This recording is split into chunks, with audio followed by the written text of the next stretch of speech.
Okay, children. So now we're talking about the General Assembly. So when we talk about General Assembly, it's just the same as every country has their own parliaments. Okay, like the Reichstag in Germany. Okay, like the Indian Parliament we have. So the General Assembly is considered as the world parliament. Okay, now over here, every every country who is a member of the General Assembly, five persons in number, five persons are sent for the General Assembly, but the power to give the vote is only one. So these five members, they will discuss among themselves and they will provide just one vote. And similarly, in the first election, for 6 months, they elect a president from among themselves. Like in the Lok Sabha, they elect a speaker. Similarly, in the General Assembly, they elect a president for a period of 6 months, and then gradually after 6 months, another president is elected, maybe from another country, area rather. You can say the area like Latin American area or American area or Western Europe area or Asian area or African country. So after 6 months, and 25 vice presidents and chairmen are also elected for the assembly. Okay, now the voting, whatever budget has to be passed or whatever decisions have to be taken, they are always taken by a majority of two-third. Just like in our parliaments, two-third majority is required. Similarly, two-third majority is also required over there. And the General Assembly has to meet at least once in a year for a period of 2 months, and that is the time during September. But in case of any emergency situations, for example, like this time that is running just now, it is what do you call, the coronavirus time. It's a time of a pandemic, it's time of a emergency. So you can see that the WHO and the General Assembly is continuously having these sittings to take decisions of as how to save the world from this virus. Okay, so this is the working of the General Assembly, right? Okay, children, now we talk about the functions of the General Assembly. First function is the admission of new members. So admission of new members is done by the General Assembly, but with the recommendation of the Security Council, and the Security Council consists of the five permanent members, that is Russia, China, Britain, America, and Germany. Okay, these are the five permanent members. Without them, because these members have the veto power. Secondly, we have is the electoral function. So in the electoral function, the General Assembly has the power where they will appoint the Secretary General of the UNO, and also they will also recommend 10 non-permanent members to the Security Council. Five permanent members are already there, but apart from that, 10 non-permanent members are also taken into consideration. And also the judges of the International Court of Justice, they are also appointed and by the electoral by the assembly, by the General Assembly. Thirdly, we have is the deliberate function. It promotes necessary studies regarding international politics, corporation formation and development of international laws. Okay, and development of the securing fundamental freedoms. It also promotes cooperations in areas related to the social, cultural, economical, education, and health services as well, and makes appropriate recommendations for their developments. Thirdly, we have talked about is the human rights. Human rights is a very big issue in the country at present, and every country, some of these countries like India, okay, we did not know hear about human rights 10 years back, but now human rights have gone active. Firstly, we used to see that the police are hammering the criminals on the roads and all. It was a very common scene. Now even the police is very much scared of beating up any criminals, no matter however harsh criminal he may be, but they will not use any kind of physical assault. Why? Because human rights activists have become very active now. So this is a big you can say plus point for the human rights at present. Okay, then also the annual budgets. When you talk about the annual budgets, every member country pays a contribution every year. You can say membership fees, and these fees are very very high. They are in some million dollars contribution. There is some called the permanent contributions, and also some is the donations as well, like US, China, Russia. These are the rich countries who give excess and heavy donations. Recently, you must have heard that the USA said that it will not contribute anything to the UNO because the UNO was supporting China in this COVID 19. Okay, so these the money that comes in, they are calculated, and a budget is prepared as to how and in what ways this budget is to be used up by the countries, which countries have to be helped, the poor countries where developments have to take place, where they have to send their forces for stopping any kinds of war, etc., anything amongst two countries. Like for example, at present, China and India is in a situation of war. Sometimes even India and Pakistan be in a situation of war. So the UNO can intervene anytime by the United Forces, and all these expenses are discussed in the budget of the annual function. Next, we speak about the peace and security. So the peace and security is a very big issue because obviously every country, every large country, every developing country has their own egos, and obviously, and most of the fights are on the boundary lines and businesses. So maybe that the two armies can come forward, and this is very harmful for world peace. And in order to bring peace to the world and also to provide security to the poor nations who are being bullied by the big nations. For example, like at present, China is bullying Vietnam, it is bullying Japan and all these countries over there. Okay, so the UNO is trying to help these countries so that it will not get bullied by the rich countries. Also, we talk about the amendments of the UN Charter, like how in our constitution amendments are done. There are some things which are fixed which cannot be changed, but there are many things which have to be changed. So in the UN Charter also some changes may be made from time to time, because when the Charter was prepared in 1945, or you can say much before that in the US, at that time maybe conditions were not so. Those new conditions, or you can say this modernization was not there, this digitalization was not there. Today all these things have come into existence, and obviously some changes have to be made, and amendments to the UN Charter can be done in the General Assembly with recommendation of the Security Council, and with the help of the two-third majority of the members. Now, there are certain supervisory functions as well. The supervisory function is that sometimes the Security Council also cannot take a decision. In that respect, it asks the General Assembly to take decisions and inform them. And if they find that the decisions are right, obviously it is proposed by them, and then finally it is finalized by the General Assembly. Also, uniting for peace and resolutions. Children, this is the biggest aspect of the General Assembly, to look that the world countries are in peace, they are not having any kinds of fractions amongst each other, and they are the coordination among them in their businesses, in their international boundaries, everything is going in a proper manner. Okay, so all these things are the functions which are performed by the General Assembly. Now we talk about the most important person in the UNO, in the General Assembly, that is the Secretary General. Secretary General, you can say he is the world leader. Okay. Now this Secretary General is appointed by the General Assembly on the recommendation of the Security Council. Okay.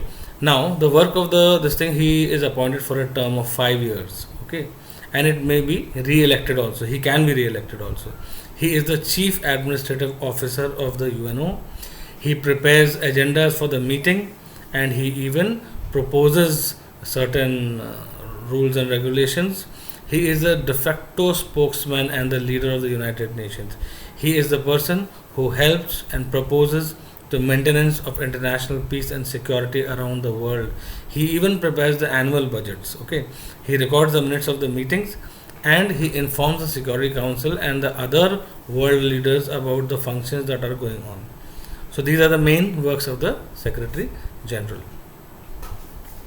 Okay, when we talk about the Security Council, its composition. Actually, the Security Council consists of 15 members. Out of these 15 members, 5 are the permanent members, I had already told you.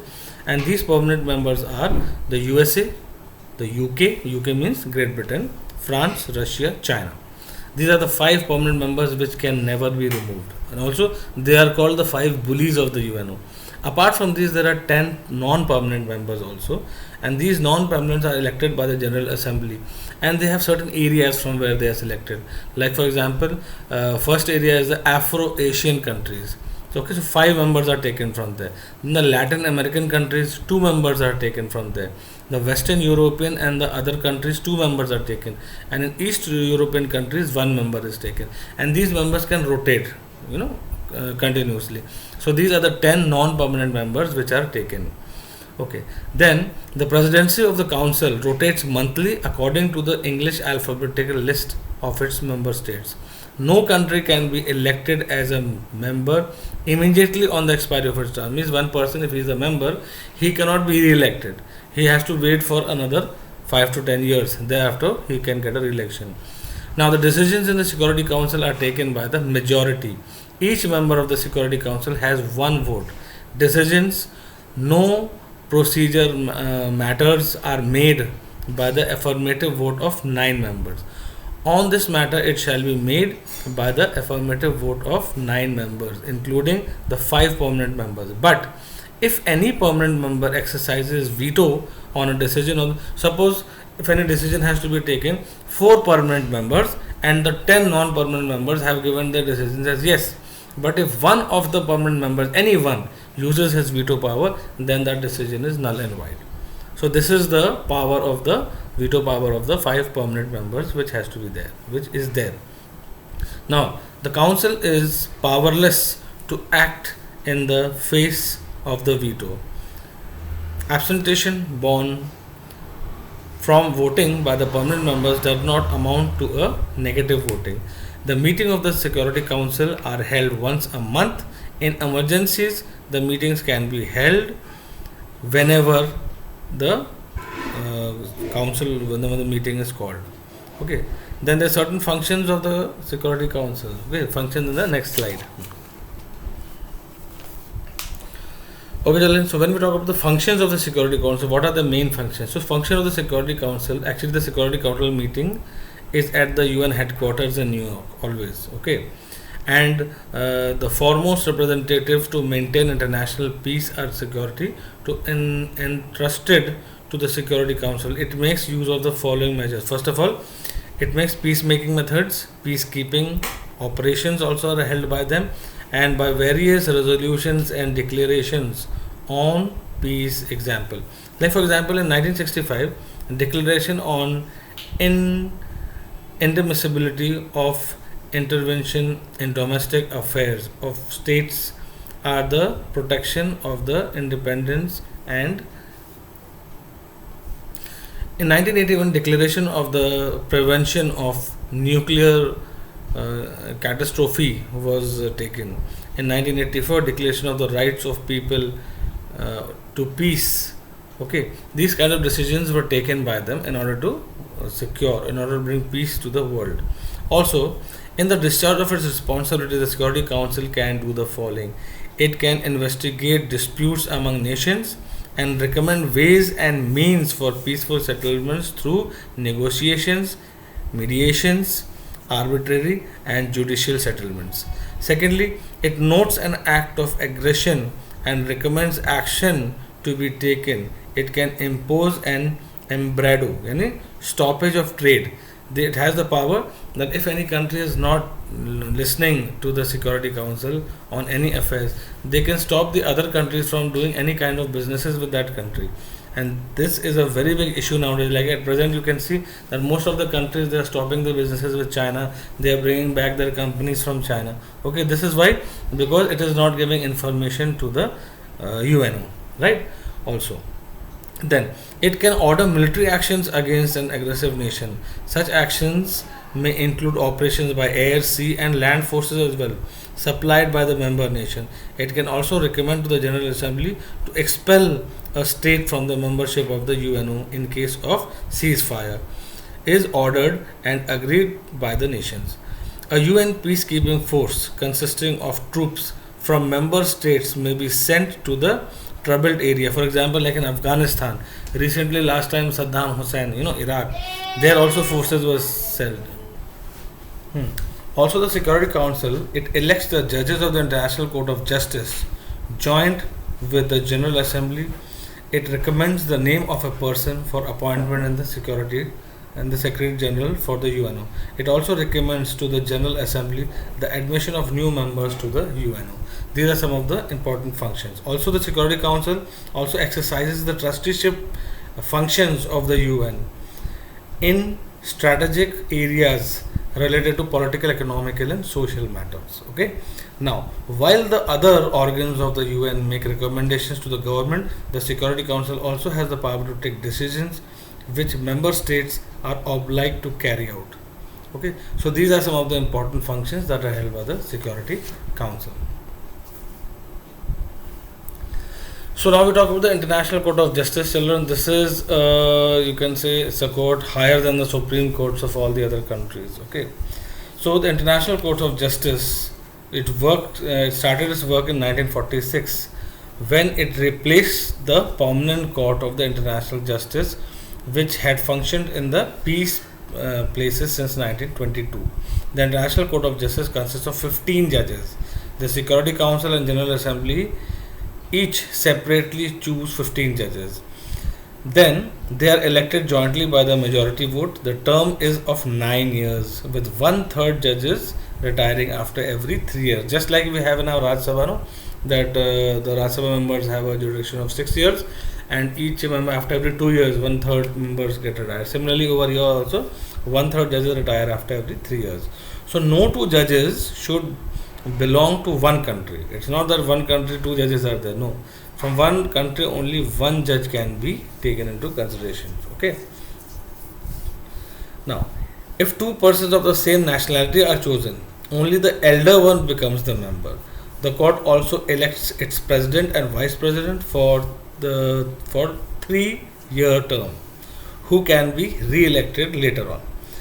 The court also appoints a registrar judge, can be re-elected. The member of the court do not represent their governments but are independent magistrates. They have no concern. Once they are appointed in the International Court of Justice, they do not have any kind of hearsay by the governments. Means if a case of their country comes, it is not that they will start supporting their whole country, thinking that this is my country, is this thing. Okay. Then also the headquarters of the International Court of Justice, they are in Hague, which is in Holland. So children, when we talk about the functions of the International Court of Justice, the functions are obviously is very good. When any 2 countries have a dispute, obviously these kinds of disputes go to the International Court of Justice. Okay. Court has here cases of disputes between 2 or more nations. Maybe one nation is towards one side, 2-3 nations to another side, or maybe just one on one. For example, I will tell you recently, India and Pakistan, they went to the International Court of Justice regarding the boundaries of Jammu and Kashmir. Also regarding the Jadhav case, where Pakistan had this thing given, had given a hanging sentence to Jadhav, and in order to stop that and to save that person, Indian, who is in Pakistani jail, then the International Court of Justice stopped the hanging or the death penalty given by the Pakistani High Court or the Supreme Court. Okay. Then court can also give advisory opinions on any dispute. Suppose if there is a dispute in amongst 2 countries, it can give its advisory to the Supreme Courts of those 2 countries. Okay.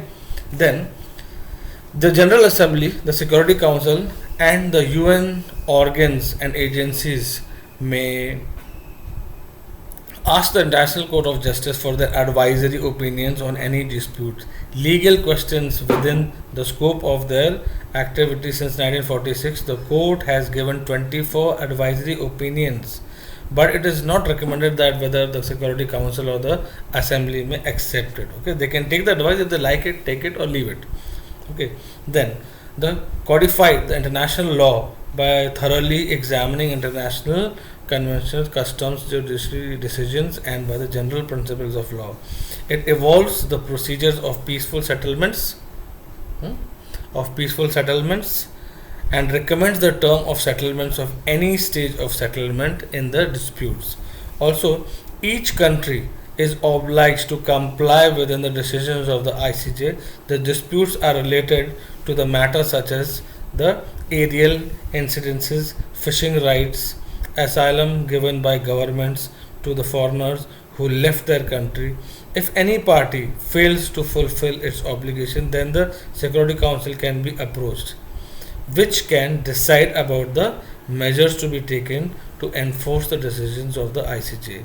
The decisions are made by majority of the judges present in the in the court. Okay. Thus, the International Court of Justice tries to bring about peace and judicial settlements of disputes. One thing that we have to note is that the other three organs of the United Nations are not presented in the syllabus. Only these are there. Previously, there used to be three more, okay, which has been reduced for you all. So I hope you all have understood the importance of the United Nations organizations, okay, the General Assembly, the Security Council, the International Court of Justice, and I hope these slides will help you all in studying your chapter thoroughly. Okay, so children, see you in the next chapter once again. Okay, then bye bye.